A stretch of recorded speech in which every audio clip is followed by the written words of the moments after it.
Welcome. This is where we're going to be going through a bunch of just educational videos week to week. There's obviously going to be a YouTube playlist that you can go through and watch these all in your own time.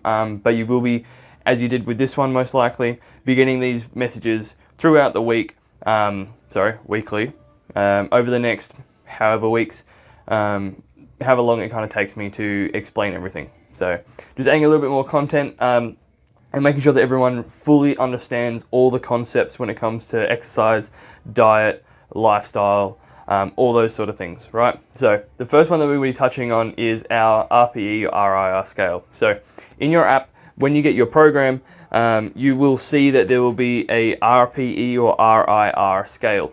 So that's just a number that's a 0 to 10 number through here. So 0 to 5 is pretty much worthless when it comes to RPE. So RPE would be an ascending scale from 0 through to 10. RIR is starting from 0 and kind of works our way back down the numbers. So it's essentially the same thing, just people understand the concepts a little bit better, either going up or down. So an RPE scale would be a 0 to 10. How hard was that?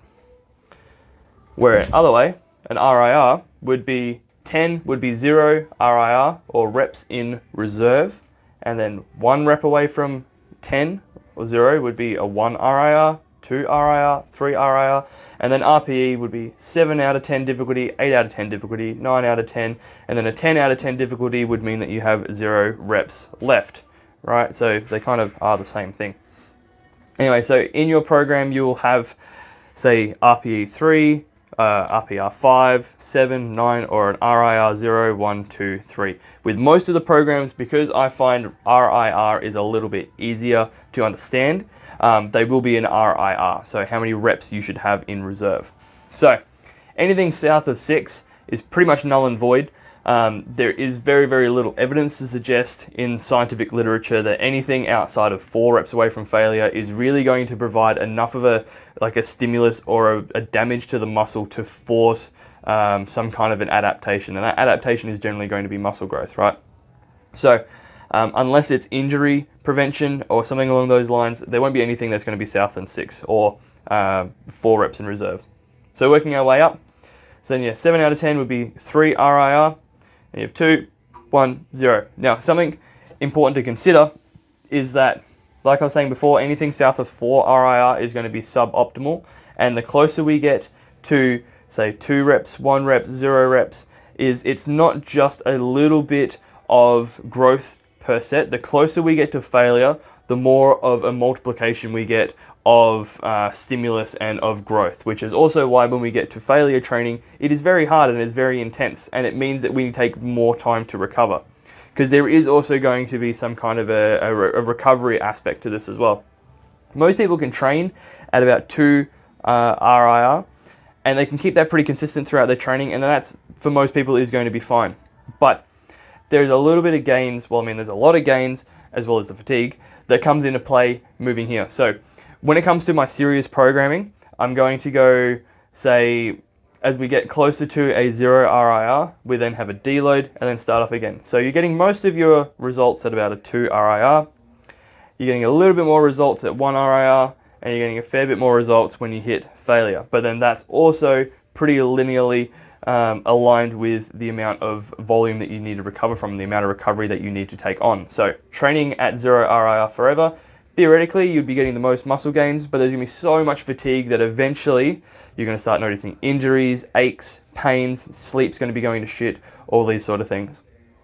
So as we get from 3 RIR to 2 RIR, the easiest way to know if you're training at a 2 RIR is involuntary slowing down of the rep. So if you're doing a bench press, you're pressing that weight away, and you go to press the weight away with all your might, and that bar's just starting to slow down, that's generally going to be a 2 RIR. Now, there are statistical outliers out of that as well. So people that are, say, more dominant with slow twitch muscle fibers, they could start their first rep and it's, and then like their 90th rep is still. So it really comes down to the person that you are, which is why it's also good to go to failure, so you know how far you're discounting yourself. Fun fact, they've had a couple of studies, well, a fair few studies, that have come out on people essentially gauging their RIR. And untrained individuals will get all the way out to 10 to 15 reps away from failure before they actually, when they think they're at failure. So then they'll have the scientists come in, push them to their actual mechanical failure, and they're missing out on about 15 reps. So it's good to essentially go to failure now and then, just so you can kind of self-gauge and self-critique. Am I really going to failure? Am I really training hard enough? And once you know for you what that feels like and what that looks like, you're gonna be able to get a lot more out of your training. Right, so as we move up, you get to mechanical failure. Now this is why it is super important, very, very, very important, that we make sure that we keep our form consistent. So your first rep should look like your last rep. So you don't want to get halfway through your reps and start swinging around and pulling the lat pull down bar or doing bicep curls and swinging through your back. Keep everything nice and stable, keep everything consistent, and keep those muscles under tension, because that is what's going to help you figure out closer where you are to your failure. Because you could get to a failure, and then some people call them negative RIRs. So they get here and then they start doing, like half reps, cheat reps and things like that, which is, it can potentially have its place. It doesn't have its place in my personal philosophy of coaching, but it can have its place. We're not doing that sort of stuff though. So keep your form nice and strict, starting as you get through your RPEs or RIR scales. Hit your RIR, find what a mechanical failure is. So that last rep, so you do 1 rep slowing down, you're at 2 RIR. 1 more rep, really slowing down, had to heave through it, still kept good form, awesome, 1 RIR. And then once you get to here, you pull all the way down and you feel just at the end, you kind of kip it down a little bit, that's fine. That's your 0 RIR. You go any further than that, then there's going to be some swinging involved, things that we don't necessarily need, right? So this is a rough idea as what an RPE or an RIR prescription should look like. Obviously, if you have any questions, just let us know. But that just gives you like a basic rundown of what you should be looking at. Again, remembering, anything further than 4 RIR, which is getting pretty close to failure, has very, very, very suboptimal results. So ensure that you are pushing yourself to an appropriate RIR scale, slowing down that last rep when you're hitting 2 reps in reserve, approaching mechanical failure as you're getting through towards the end of your program, and you'll be seeing a lot more results, I assure you. You're just going to be forcing that adaptation and forcing the body to have to grow to a stimulus that it can no longer either adapt to or isn't at the moment. You're telling the body, hey, we've got a stimulus here that we need to get better at that we're not good at right now. And what's the body going to do? It's not just going to fall onto a sack of potatoes on the floor, right? The body's going to adapt and it's going to eventually grow that muscle and provide that stimulus for you to grow that muscle, so then you can eventually do these things, right? That's just progressive overload. But that is your RIR scale. So of course, any questions, just send us through a message on the app, send us through an email, whichever way you connect with me, Instagram, and we can get all this sort of stuff sorted out, just in case you're not quite sure where you should be sitting at. Cool?